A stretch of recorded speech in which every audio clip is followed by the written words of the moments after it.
সার্বজনীন শারদীয় দুর্গোৎসব আপনাদের স্বাগত।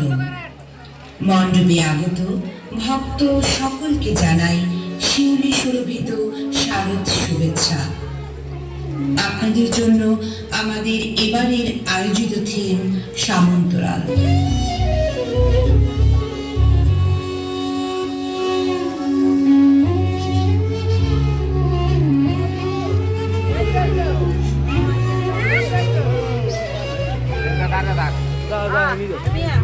প্রতি বছর মা দুর্গা মর্ত্যলোকে আসেন, কখনো রামচন্দ্রের অকাল বোধনে, কখনো বা উমা রূপে, আবার কখনো বা ভবতারিণী রূপে।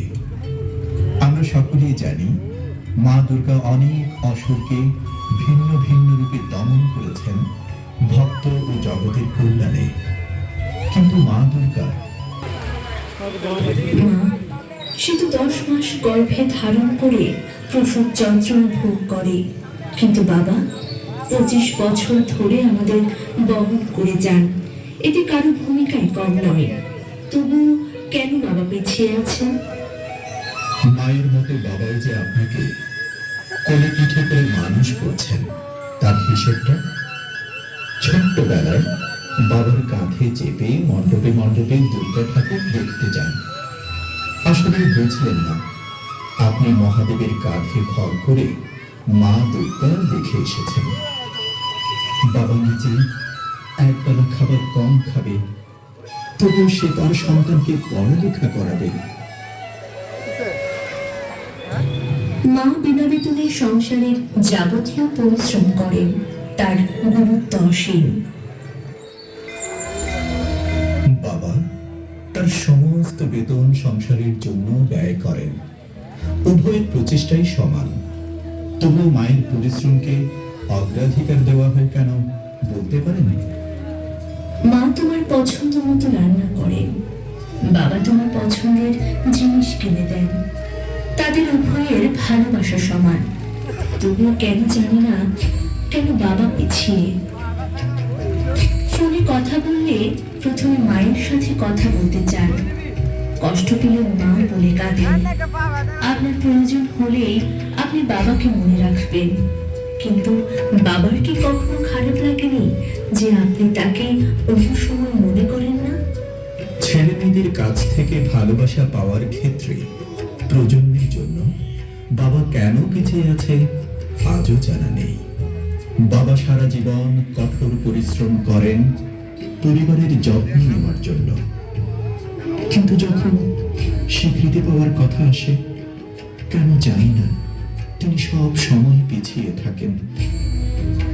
বাবা মা যখন বুড়ো হয়ে যায় তখন সন্তানেরা বলে মা ঘরের কাজ দেখাশোনা করার জন্য অন্তত উপযুক্ত, কিন্তু তারা বলে বাবা অকেজো।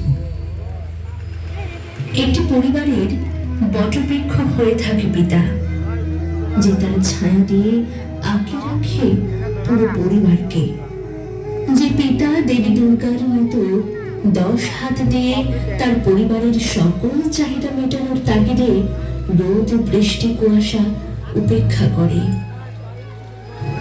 আমরা অনেকেই পিতার পেশাকে ছোট করে দেখি। হতে পারে সে পিতা কৃষক, রিক্সা চালক, হতে পারে দর্জি, হতে পারে একজন সেলসম্যান, তবুও তো তিনি সংসারকে স্বাবলম্বী করতে কঠোর পরিশ্রম করে চলেছেন। বাবা পেছনে, কারণ তিনি পরিবারের মেরুদণ্ড, আর আমাদের মেরুদণ্ড তো আমাদের শরীরের পেছনে। অথচ তার কারণেই আমরা নিজেদের মতো করে দাঁড়াতে পারছি। সম্ভবত এই কারণেই তিনি পিছিয়ে আছেন। মা তো সবসময় বলে ভালোবাসি, কিন্তু বাবা তো বলে না, তাই না?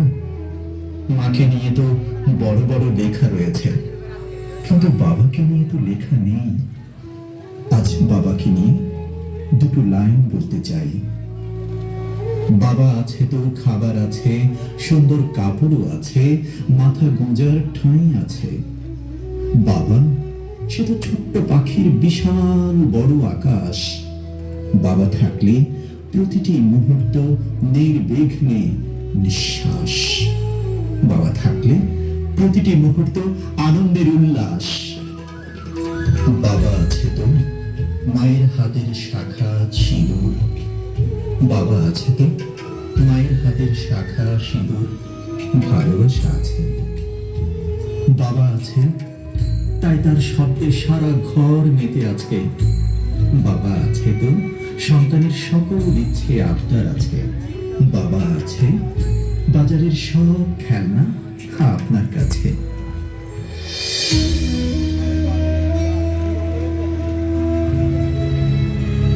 বাবা, সেও তো মা দুর্গার সন্তান।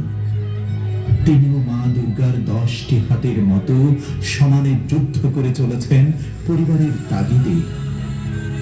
এক কথায় বলা যেতে পারে, বটবৃক্ষের অপর নাম বাবা, যিনি তাঁর পরিবারকে রক্ষা করেন রৌদ্র ছায়া ঝড়ের ন্যায় নানান প্রতিকূলতার হাত থেকে।